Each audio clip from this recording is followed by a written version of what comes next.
शिवं शिवकरं शान्तं शिवात्मानं शिवोत्तमं शिवमार्गप्रणितारं प्रणतोऽस्मि सदा शिवं ಶ್ರೀಮಹಾದೇವಾಯ ನಮಃ. ಎಲ್ರಿಗೂ ನಮಸ್ಕಾರ. Welcome to Jeevashree vlogs YouTube channel. ನನ್ನ ಮೊದಲನೇ ವಿಡಿಯೋಗೆ ಸ್ವಾಗತ. ನನ್ನ ಪರಿಚಯ, ನನ್ನ ಹೆಸರು ಜೀವಿತಾ. ನಾನು ಹುಟ್ಟಿ ಬೆಳೆದಿದ್ದು ದಾವಣಗೆರೆ ಜಿಲ್ಲೆ ಹರಿಹರದಲ್ಲಿ. ಮದುವೆ ನಂತರ ನಾನಿವಾಗಿರೋದು ನಮ್ಮ ಕರ್ನಾಟಕದ ಪಕ್ಕದ ರಾಜ್ಯ ಕೇರಳದಲ್ಲಿ. ಇವಾಗ ನಾನು ಈ ವಿಡಿಯೋ ಮಾಡ್ತಿರೋ ಉದ್ದೇಶ ಇಲ್ಲಿನ ವಿಶೇಷ ದೇವಸ್ಥಾನಗಳು, ಇಲ್ಲಿನ ಹಬ್ಬ ಆಚರಣೆಗಳು, ಆಹಾರ ಪದ್ಧತಿ ಬಗ್ಗೆ ನಾನು ತಿಳ್ಕೊಂಡಿರುವ ವಿಷಯಗಳನ್ನ ನಿಮ್ಮ ಜೊತೆ ಹಂಚಿಕೊಳ್ಳುವ ಚಿಕ್ಕದೊಂದು ಪ್ರಯತ್ನ. ಈ ಒಂದು ಪ್ರಯತ್ನಕ್ಕೆ ನಿಮ್ಮ ಆಶೀರ್ವಾದ ಮತ್ತು ಸಪೋರ್ಟ್ ಇರಲಿ. ಇವಾಗ ನಾನು ನಿಮಗೆ ಒಂದು ದೇವಸ್ಥಾನ ಪರಿಚಯ ಮಾಡಿಸ್ತೀನಿ. ಈ ದೇವಾಲಯದ ಹೆಸರು ಕೊಟ್ಟಿಯೂರು ಮಹಾಶಿವ ದೇವಸ್ಥಾನ. ಈ ಕೊಟ್ಟಿಯೂರು ದೇವಸ್ಥಾನವು ಕೇರಳ ರಾಜ್ಯದ ಕಣ್ಣೂರು ಜಿಲ್ಲೆಯಲ್ಲಿದೆ. ವೈಶಾಖ ಮಾಸದ ಸ್ವಾತಿ ನಕ್ಷತ್ರದಿಂದ ವೈಶಾಖ ಮಾಸದ ಚಿತ್ತ ನಕ್ಷತ್ರದವರೆಗೂ 28 ದಿನಗಳ ಕಾಲ ವೈಶಾಖ ಮಹೋತ್ಸವ ಈ ದೇವಸ್ಥಾನದಲ್ಲಿ ನೆರವೇರುತ್ತದೆ. ಈ ವೈಶಾಖ ಮಹೋತ್ಸವ ಕಾಲದಲ್ಲಿ 2 ರೀತಿಯ ಉತ್ಸವ ನಡೆಯುತ್ತದೆ: ದೇವರಗಣ ಉತ್ಸವ ಹಾಗೂ ಮನುಷ್ಯಗಣ ಉತ್ಸವ. ಉತ್ಸವದ ಆರಂಭದ ಸ್ವಾತಿ ನಕ್ಷತ್ರದಿಂದ ಭಂಡಾರವೆರವು ಎಂಬ ಆಚರಣೆ ಇದೆ. ಆ ದಿನದಿಂದ ಉತ್ತರಾಷಾಢವರೆಗೂ ದೇವರಗಣಗಳ ಉತ್ಸವ. ನಂತರ ಶ್ರವಣ ನಕ್ಷತ್ರದಿಂದ ಅಶ್ಲೇಷ ನಕ್ಷತ್ರದವರೆಗೂ ಮನುಷ್ಯಗಣದ ಉತ್ಸವ ನಡೆಯುತ್ತದೆ. ಕೇರಳದಲ್ಲಿರುವ ಬೇರೆ ಬೇರೆ ದೇವಸ್ಥಾನಗಳಿಂದ ಆಚಾರ ವಿಚಾರ ಪೂಜೆ ಪುನಸ್ಕಾರಗಳಿಗಿಂತ ಈ ದೇವಸ್ಥಾನವು ವಿಶೇಷವಾಗಿದೆ. ಈ ಕೊಟ್ಟಿಯೂರು ದೇವಸ್ಥಾನವು 2 ದೇವಸ್ಥಾನಗಳಾಗಿ ವಿಭಜನೆಗೊಂಡಿದೆ. ವೈಶಾಖ ಮಹೋತ್ಸವ ಅಲ್ಲದ ಸಮಯದಲ್ಲಿ ಇಕ್ಕರೆ ಕೊಟ್ಟಿಯೂರು ದೇವಸ್ಥಾನದಲ್ಲಿ ನಮಗೆ ದರ್ಶನ ಪಡೆಯಬಹುದಾಗಿದೆ. ಈ ಉತ್ಸವ ಕಾಲದಲ್ಲಿ ಅಕ್ಕರೆ ಕೊಟ್ಟಿಯೂರು ದೇವಸ್ಥಾನದಲ್ಲಿ ನಮಗೆ ದರ್ಶನ ಸಿಗುತ್ತದೆ. ಬಾವಲಿ ನದಿಯು ಈ 2 ದೇವಸ್ಥಾನಗಳ ಮಧ್ಯದಲ್ಲಿ ಹರಿಯುತ್ತದೆ. ನದಿಯ ದಕ್ಷಿಣ ಭಾಗಕ್ಕೆ ಇಕ್ಕರೆ ಕೊಟ್ಟಿಯೂರು, ಉತ್ತರ ಭಾಗಕ್ಕೆ ಅಕ್ಕರೆ ಕೊಟ್ಟಿಯೂರು ದೇವಸ್ಥಾನಗಳು ಸ್ಥಿತಿಗರಿಸಿವೆ. ಈ ಕ್ಷೇತ್ರಕ್ಕೆ ದಕ್ಷಿಣ ಕಾಶಿ ಎಂಬ ಹೆಸರು ಕೂಡ ಇದೆ. ವಿಶೇಷವಾಗಿ ನಡೆಯುವ ಆಚರಣೆಗಳು ಇರುವ ಈ ಸನ್ನಿಧಿಯಲ್ಲಿ ಉತ್ಸವ ಸಮಯದಲ್ಲಿ ನಡೆಯುವ ಪೂಜೆಗಳು ಪೂರ್ಣವಾಗುವುದಿಲ್ಲ. ಹಿಂದಿನ ವರ್ಷದ ಪೂಜೆಯು ಈ ವರ್ಷದ ಪೂಜೆಯೊಂದಿಗೆ ಸಂಪೂರ್ಣವಾದರೆ, ಅದೇ ರೀತಿ ಈ ವರ್ಷದ ಪೂಜೆಗಳು ಮುಂದಿನ ವರ್ಷದ ಉತ್ಸವ ಸಮಯದಲ್ಲಿ ಪೂರ್ತಿಗೊಳ್ಳುತ್ತದೆ. ಇದು ಇಲ್ಲಿನ ಒಂದು ವಿಶೇಷ.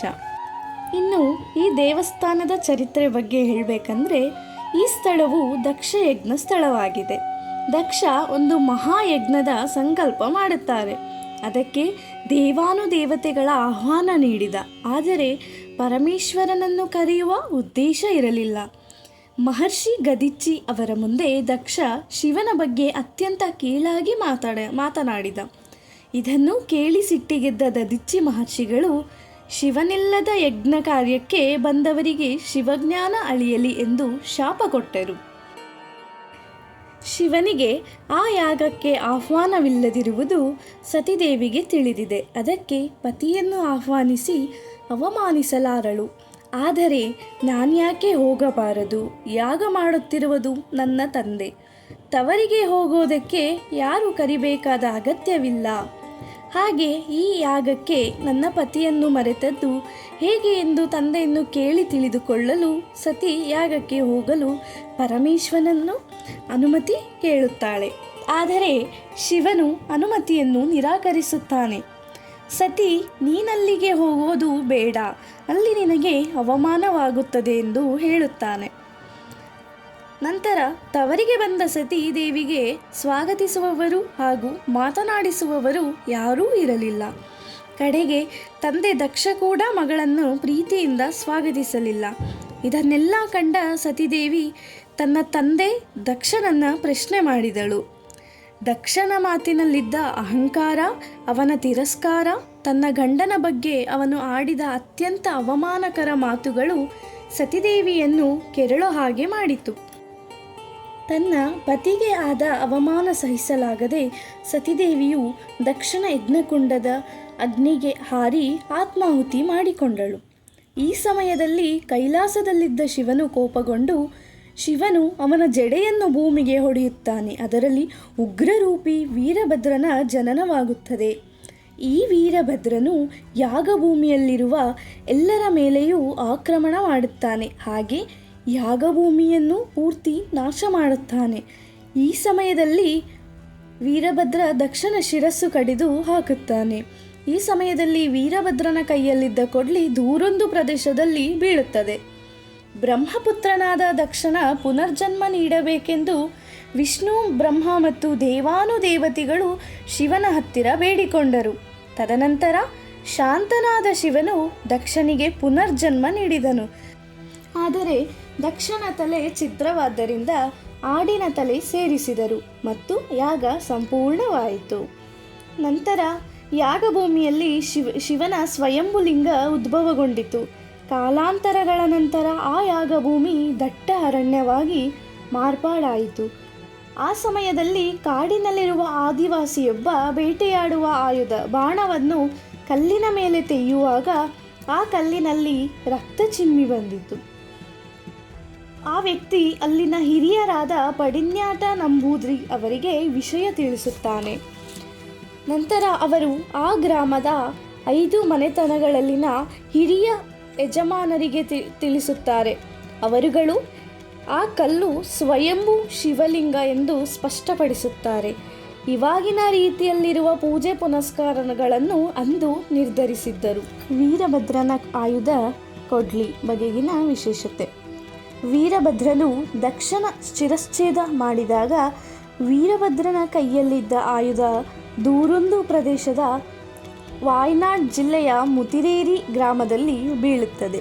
ಅಲ್ಲಿರುವ ಶಿವನ ದೇವಸ್ಥಾನದಲ್ಲಿ ಈ ಆಯುಧ ಪೂಜಿಸುತ್ತಾರೆ.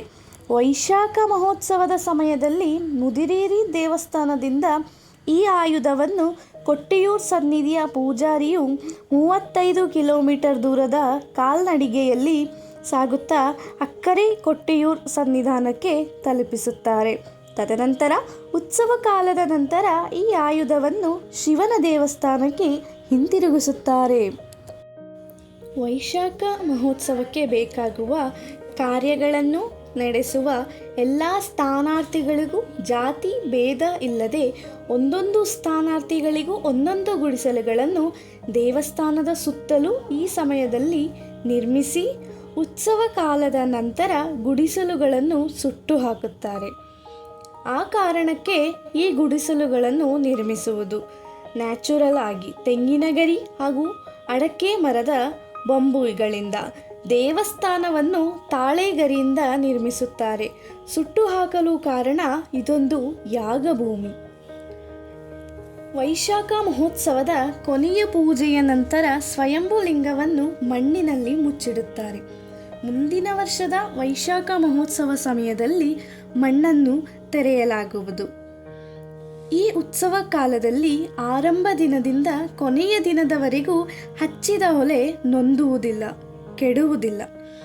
ಇದು ದಕ್ಷಯಾಗ ಭೂಮಿ ಎಂಬ ಕಾರಣ ಬಾವಲಿ ನದಿ ತೀರದಲ್ಲಿ ಇರುವ ಬಂಬುವನ್ನು ನದಿ ದಂಡೆಯಲ್ಲಿರುವ ಕಲ್ಲಿನ ಮೇಲೆ ಹೊಡೆದು ಜಜ್ಜಿ ಹೂವಿನ ರೂಪಕ್ಕೆ ತೆಗೆದು ಈ ಹೂವನ್ನು ಮನೆಯಲ್ಲಿ ಇಡುವುದು ಸಂಕಲ್ಪ. ಈ ಹೂವು ದಕ್ಷನ ಗಡ್ಡಕ್ಕೆ ಸಮಾನ ಎಂದು ಹೇಳುತ್ತಾರೆ. ಇನ್ನು ದೇವಸ್ಥಾನದ ದರ್ಶನ.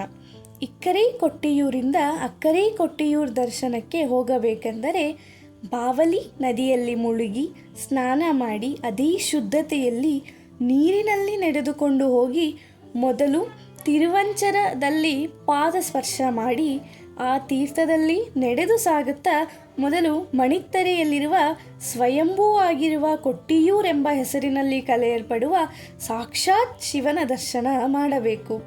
ನಂತರ ವಾಳರ ನಮಸ್ಕರಿಸಬೇಕು. ವೀರಭದ್ರೇಶ್ವರನ ಆಯುಧವಾದ ಕೊಡ್ಲಿಯನ್ನು ಇಟ್ಟು ಪೂಜಿಸುವ ಸ್ಥಳವೇ ವಾಳರ. ನಂತರ ಮುಂದೆ ಸಾಗುತ್ತಾ ಅಮ್ಮಾರಕಲ್, ಸತೀದೇವಿಯು ಆತ್ಮಾಹುತಿಯಾದ ಜಾಗ. ಇದರ ನಂತರ ಪೂರ್ತಿಯಾಗಿ ಪ್ರದರ್ಶನೆ ಹಾಕಬೇಕು. ಈ ದೇವಸ್ಥಾನದ ವಿಶೇಷ ಪ್ರಸಾದ ಕಳಬಂ ಮತ್ತು ದೇವರಿಗೆ ಅಭಿಷೇಕ ಮಾಡಿದ ತುಪ್ಪ ಮತ್ತು ಮುಂಚೆ ನಾನು ಹೇಳಿದ ಹಾಗೆ ಔಷಧ ಗುಣ ಹೊಂದಿರುವ ಮಣ್ಣು, ಜೊತೆಗೆ ಪಾಯಸಂ, ಅಪ್ಪಂ ಆಗಿರುತ್ತದೆ. ಇಷ್ಟು ಈ ಮಹಾಶಿವ ಕ್ಷೇತ್ರದ ವಿಶೇಷತೆಯಾಗಿದೆ. ನನ್ನ ಮೊದಲನೇ ಪ್ರಯತ್ನದ ಈ ಪುಟ್ಟದೊಂದು ಹೆಜ್ಜೆ ನಿಮ್ಮನ್ನು ತಲುಪಿದೆ ಎಂದು ಭಾವಿಸುತ್ತಾ, ಮಹಾಶಿವನ ಆಶೀರ್ವಾದವು ಹಾಗೂ ನಿಮ್ಮೆಲ್ಲರ ಪ್ರೀತಿಯು ನನ್ನ ಮೇಲಿರಲಿ. ಜೊತೆಗೆ ಈ ವಿಡಿಯೋನ ಲೈಕ್, ಶೇರ್, ಸಬ್ಸ್ಕ್ರೈಬ್ ಮಾಡುವುದರ ಮೂಲಕ ನನಗೆ ಸಪೋರ್ಟ್ ಮಾಡಿ. ಇನ್ನೂ ಹೆಚ್ಚಿನ ಮಾಹಿತಿಗಳನ್ನು ನಿಮಗೆ ತಲುಪಿಸುವ ಪ್ರಯತ್ನ ನನ್ನದಾಗಿರುತ್ತದೆ. ಆ ಪ್ರಯತ್ನಕ್ಕೆ ನಿಮ್ಮ ಸಹಕಾರವೂ ಇರಲಿ. ಧನ್ಯವಾದಗಳು.